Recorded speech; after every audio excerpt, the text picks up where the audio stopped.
What's up, ladies and gentlemen? Welcome back to the Big Fat Film channel, where we speak the truth, we're honest, and we give our takes on professional wrestling. It is early Saturday morning, 2024. Yes, this is your WWE Elimination Chamber review, and if you cannot tell by my voice, I pushed through it.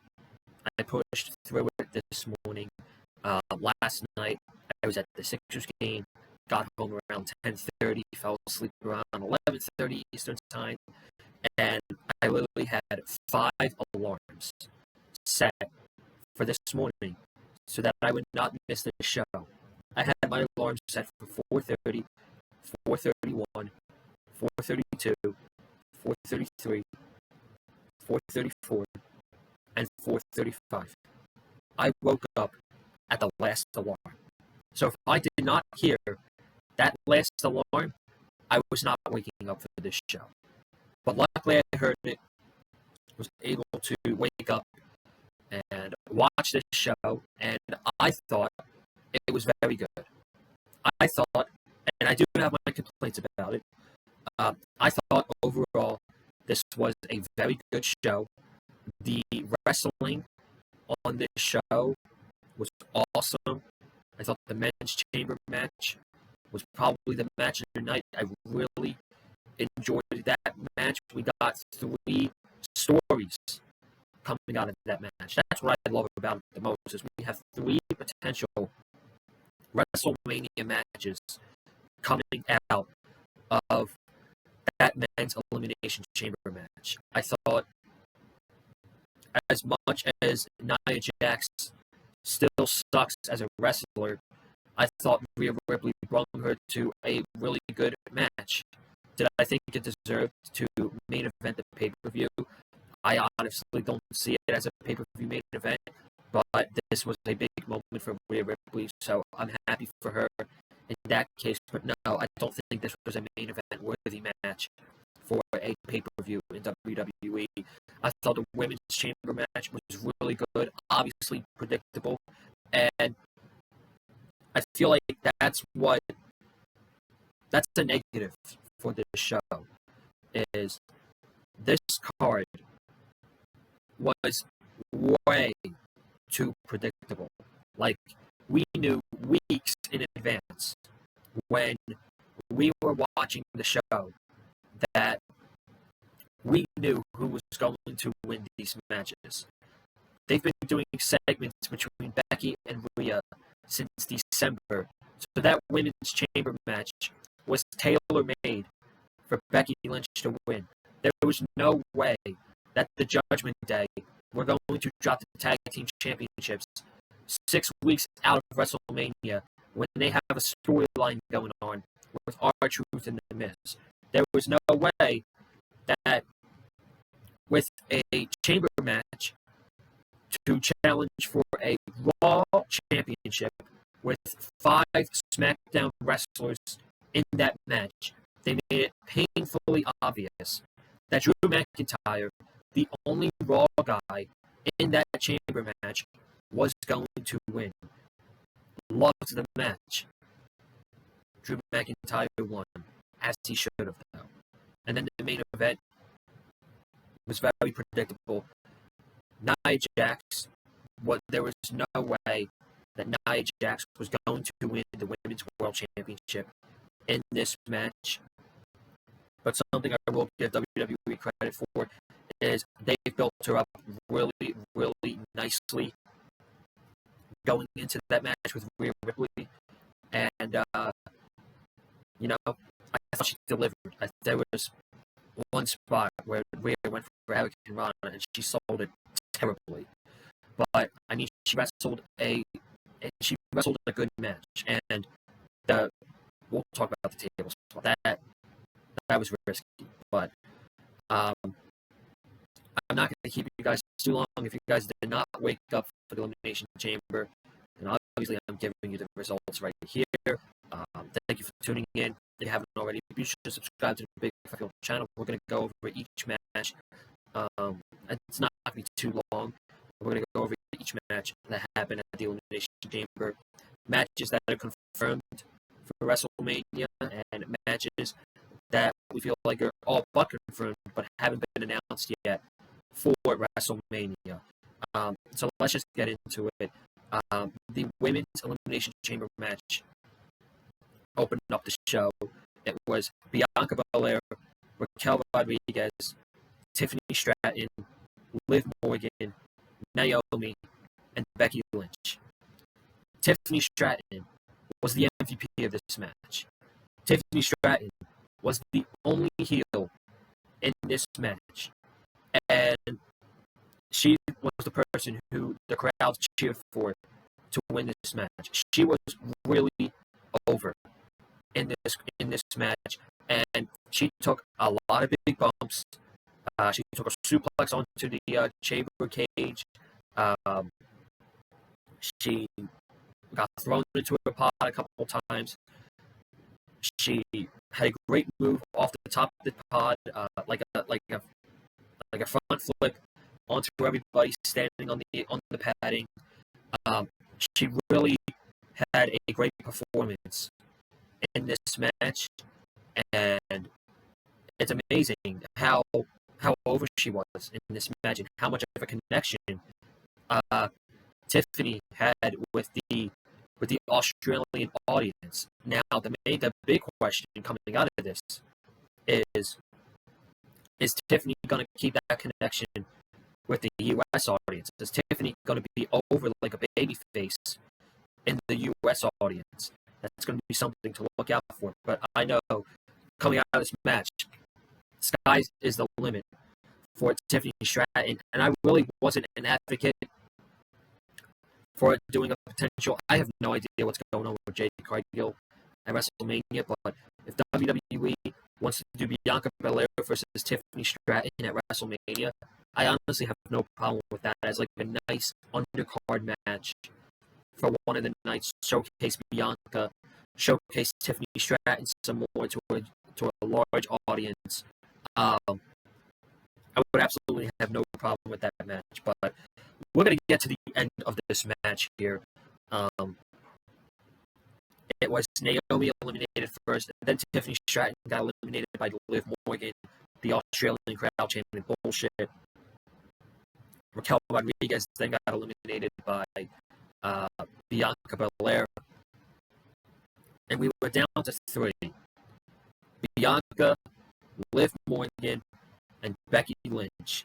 And I did not like this finish. This finish, they wrestled for about 5 to 7 minutes. Then Bianca went for the KOD onto Liv. Liv rolled up Bianca Belair. She pinned Bianca Belair. And as soon as Liv got up, she got hit with a manhandle slam from Becky Lynch. And Becky Lynch immediately, after Liv Morgan pins Bianca Belair, she immediately pins Liv Morgan. And Becky Lynch, she's going to WrestleMania. Obviously, this match was tailor-made for Becky Lynch to win. They've been teasing a match between Mommy and the Man for months now, and we're getting it at WrestleMania. After that, we had the Judgment Day, Finn Balor, Damian Priest against Tyler Bate and Pete Dunne. This match got plenty of time. Honestly, the highlight of this match for me was Dominic Mysterio. Dominic Mysterio was the show in this because when they were doing the ring introductions, Dominic took the microphone away from Mike Rome, and I swear to God, when I was watching this, and Dominic was introducing Finn Balor and Damian Priest, I had to turn the volume up because I could not hear Dominic throughout the booze. So I had to turn the volume up on my television a little bit because I couldn't even hear what he was talking about when he introduced Finn Balor and Damian Priest because the boos were so goddamn loud. That was awesome. And then the spot, Pete Dunne had the match won with the bitter end, and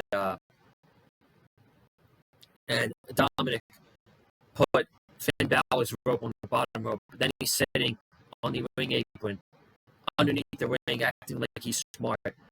Tyler Bate catches him. Tyler Bate points him out to the referee, and Dominic gets thrown out of the match. So now we get a fair match. And there were a couple of times where I thought, Dunn and Bate might have a chance at winning this match. Ultimately, they try to put Damian Priest away. Damian Priest caught them with a double south of heaven. Finn Balor tagged him in while he had them in chokeslam position, and Balor hit the coup de grace on Pete Dunne, and Finn Balor pinned Pete Dunne in this match to retain the tag team titles for himself and Damian Priest.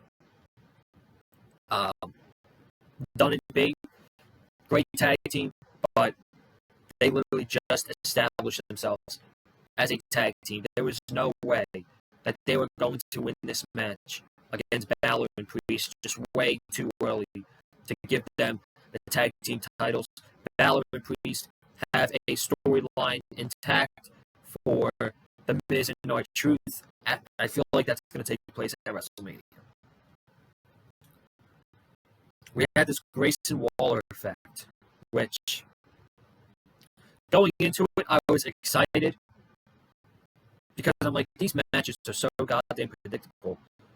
I'm excited to see what they have up sleeve for the Grayson Waller effect. And coming out of it, I was very disappointed. First of all, I guess Australians do the shoey all the time where they drink beer out of the shoe. How the hell is that normal? That has to taste disgusting. To drink beer out of a dirty shoe. That must be gross. I cannot imagine doing that. And I've never done that in my life before. And I never will, because that's absolutely disgusting. But Theory was out there. He introduced Grayson Waller. Grayson Waller was really over. Of course, he's from Australia. And he brought out Seth Rollins and Cody Rhodes. And I feel like coming out of this, the main reason this was on the show was to get Cody Rhodes on the show. That's legit the only thing that I could possibly think about as to why this segment took place on the show, was to get Cody Rhodes on this pay-per-view. And basically, coming out of this, Cody challenged The Rock to a one-on-one match. Seth said that I will be by your side. You don't have to fight this alone. The same thing he said 2 weeks ago on Raw. He said again tonight that you don't have to fight this alone. And then Austin Theory was there, and he mimicked The Rock, and Cody Rhodes started Raw with Theory, and Grayson Waller backed away. He backed away, and he let Seth Rollins hit the curb stomp from Theory, and also Seth Rollins said he's days away from being cleared. So I do think that we're going to see Seth Rollins wrestling on TV in a couple of weeks, because he needs to get rid of that dust before he wrestles at WrestleMania. But I still don't feel like we're getting a Rock Cody match coming out of this. Maybe Seth Rollins is completely out of the picture, but they've gone too far with it now. I feel like they've done all this teasing for a tag team match. I feel like they have to deliver on it now. I feel like they have to follow up on this tag team match at WrestleMania and do Rock and Roman versus Cody and Seth after they made Cody and Roman official and The Rock solidified his heel turn. Cody and Rock was the match I wanted all along, but they've been doing segments for weeks now with Cody and Seth wanting to be Cody's tag team partner and Cody's shield to take out Roman Reigns and the Bloodline. And it's made Seth Rollins look very desperate, because he begged them to pick him for his WrestleMania opponent. And now he's begging him to team with him at WrestleMania in order to take out the bloodline. It's making Seth Rollins look really bad. So I don't know where they're following up with this, but as far as Seth Rollins goes with WrestleMania, the way they're making it seem like it's like, okay, his involvement with the bloodline is top priority, and his World Heavyweight Championship is secondary, and I don't like that. So I don't know where they're going to go.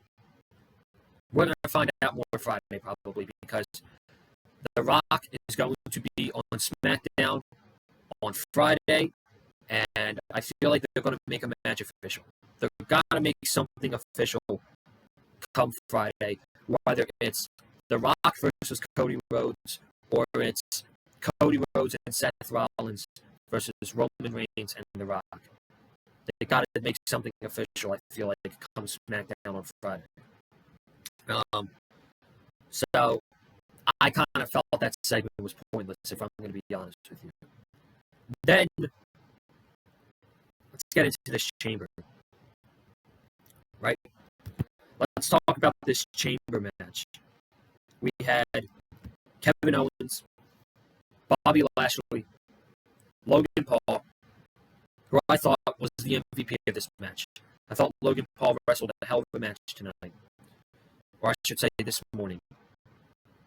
Randy Orton, Drew McIntyre, and LA Knight.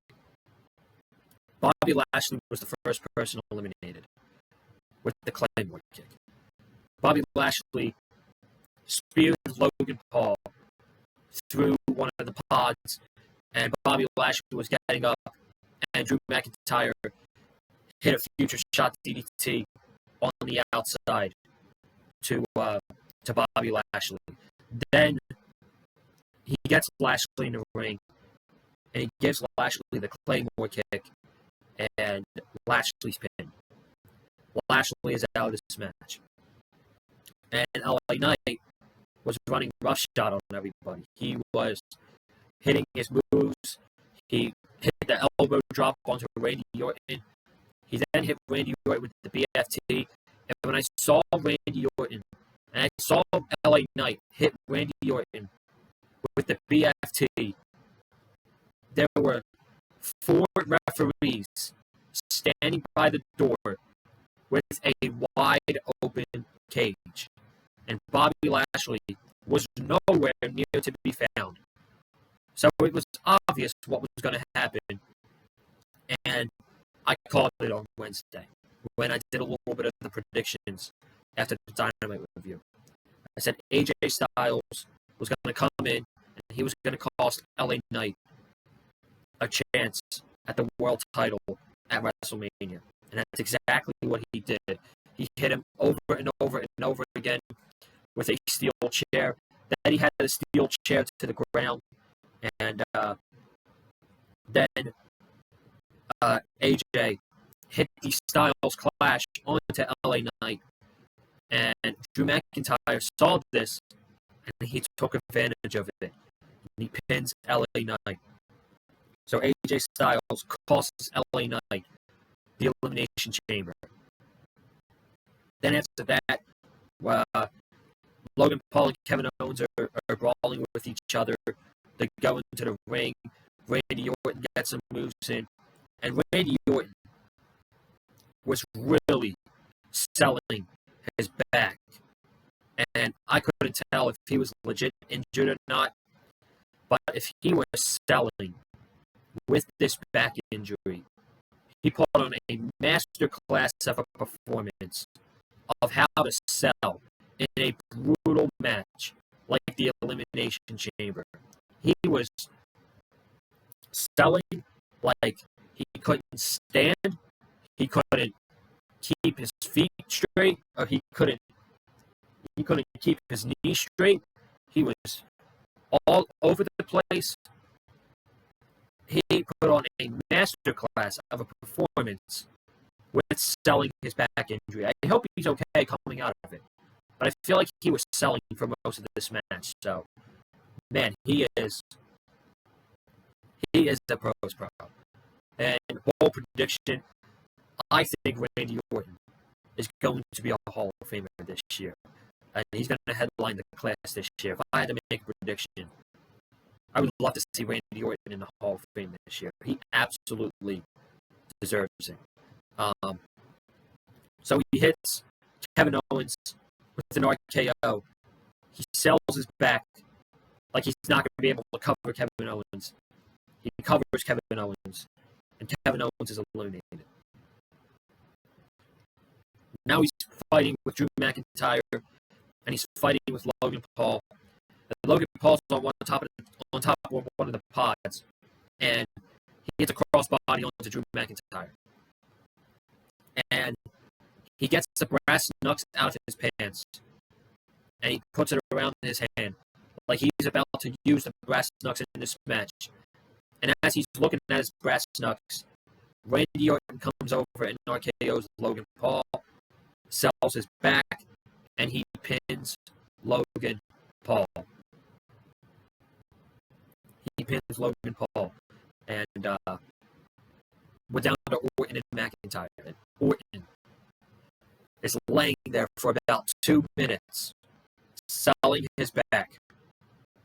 And after these guys are fighting for about 3 minutes, Logan Paul is still sitting there. The referees are doing nothing. They're not ejecting Logan Paul to go to the back. They're not telling him, you lost. You got to go to the back. They are standing there, and they're letting Logan Paul sit in the Elimination Chamber after he had just gotten eliminated. So, even though we set up stories coming out of this, the officials looked like dumbasses, allowing AJ Styles just to get in the chamber and allowing Logan Paul, hey, you've been eliminated, but you can just sit there. It's okay. So obviously, Randy Orton hits the RKO. He tries to hit an RKO. Drew McIntyre pushes him. Drew McIntyre falls to the ground. And Logan Paul comes back into the ring, and he hits Randy Orton with the brass knucks. He punches Randy Orton in the face with brass knucks. And Drew McIntyre, once again, takes advantage, and he pins Randy Orton.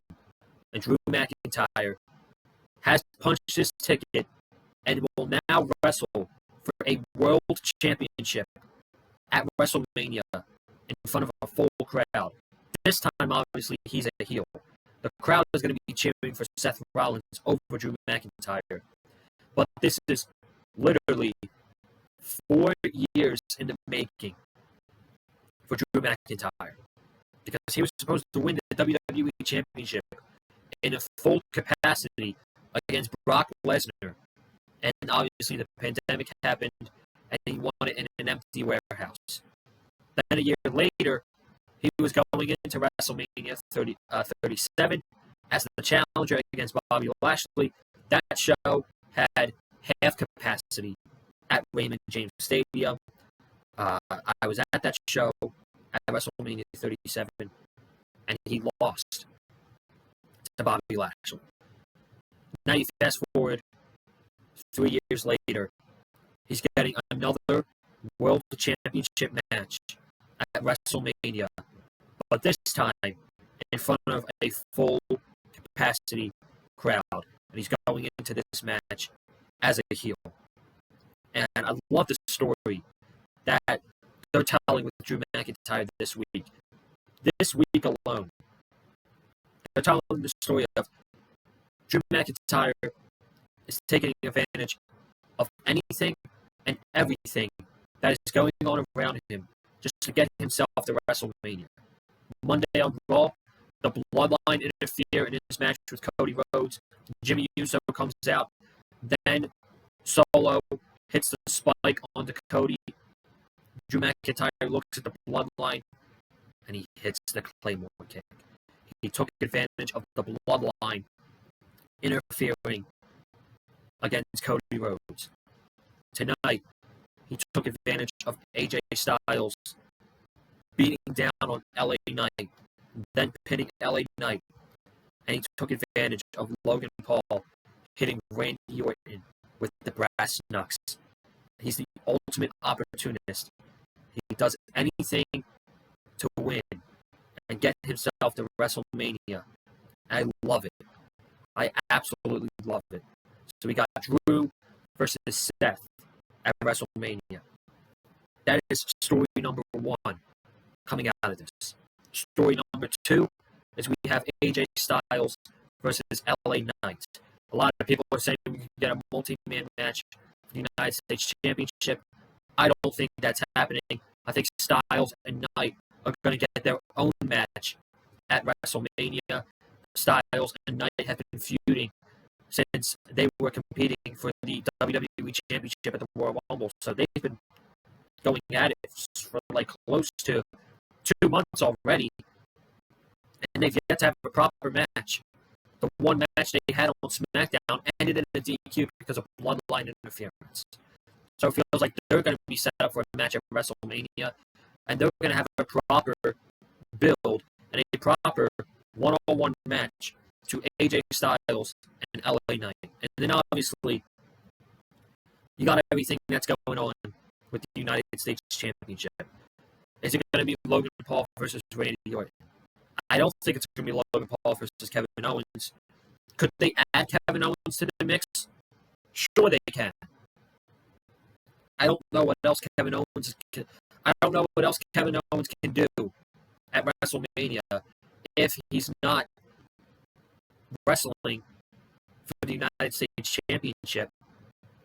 And it could be a way to get that title off of Logan Paul without pinning Logan Paul. Because let's be real, folks. We thought Logan Paul being U.S. champion was going to benefit that title. It really hasn't. It has for like a grand stage with like Logan Paul taking it everywhere he goes, to like UFC events and wherever he goes, his brother's fights. But since he won that championship in November, he's defended the title once. That's an issue. That is a problem. So I could see this either being Randy Orton versus Logan Paul at WrestleMania, or it could be a triple threat match between Randy Orton, Kevin Owens, and Logan Paul for the U.S. Championship coming out of WrestleMania. So I thought the men's match was great. Probably my favorite match of the entire night. Then the women's match to end the show, Rhea Ripley versus Nia Jax. Just this table spot scared the shit out of me because Rhea and Nia were fighting on the outside, right? And Rhea looks at the announce table and she throws the board off. She does not clear the monitors off of the announce table, and Nia Jax hit the Samoan drop onto Rhea, and Rhea's back landed right on the monitor, which looked absolutely nasty. It looked nasty. And I hope Rhea's okay coming out of that. I think she is. But, did I cringe. Then Nia put her through the table. Nia hit her with the bonsai drop. Rhea Ripley kicked out. Nia Jax went on the top rope for some reason. Rhea Ripley was able to suplex her off the top rope. Rhea Ripley hit a riptide off Nia Jax, and Rhea Ripley retained the Women's World Championship to close out the Elimination Chamber. So, I mean, look, the match was good for what it was. For what it was, Nia Jax had a good performance, but mostly that's the case because Rhea Ripley is so damn good at what she does that she can carry someone like Nia Jax to a really good match. And now she's in there with Becky Lynch at WrestleMania. I think they're going to have a hell of a match at WrestleMania. And I'm looking forward to it. It's the first time that Rhea Ripley and Becky Lynch are going to wrestle one-on-one. So that's your chamber review. And before I get out of here, we got WrestleMania 40 in 42 days. The energy this year is just way more different than it has been previous years. Probably because it's in Philly. It's 25 minutes from where I am. And I'm just so goddamn excited for WrestleMania this year. But right now, with 6 weeks to go, these are confirmed matches for WrestleMania. Cody Rhodes challenging Roman Reigns for the WWE Undisputed Championship. Bayley challenging Io Sky for the WWE Women's Championship. Drew McIntyre challenging Seth Rollins for the WWE World Heavyweight Championship. And Becky Lynch challenging Rhea Ripley for the Women's World Heavyweight Championship. So 4 matches confirmed with 6 weeks to go. We are going to get matches confirmed for the next coming weeks. We got 5 more weeks, I think. 1, 2, 3, 4, 5. We got 6 more weeks of television before we get to WrestleMania. I'm very excited. I don't really go out of my way to watch television, weekly TV for WWE, but ever since after the Royal Rumble, I have not missed a Raw, and I have not missed a SmackDown. And it's going to continue that way. Just because I'm not coming on here reviewing the shows every week doesn't mean I don't watch the shows. I watch Raw, I watch SmackDown every week. So that's your chamber review. Overall, I thought this was a very good show. So I'm out of here. Thank you guys so much for tuning in. Be sure to subscribe to the Big Fight Fuel channel if you haven't already. We got more content coming up. Revolution is next week. We're going to have Dynamite on Wednesday. We're going to have Revolution predictions on Thursday. If any more matches are made official coming out of SmackDown on Friday, we'll do a video then.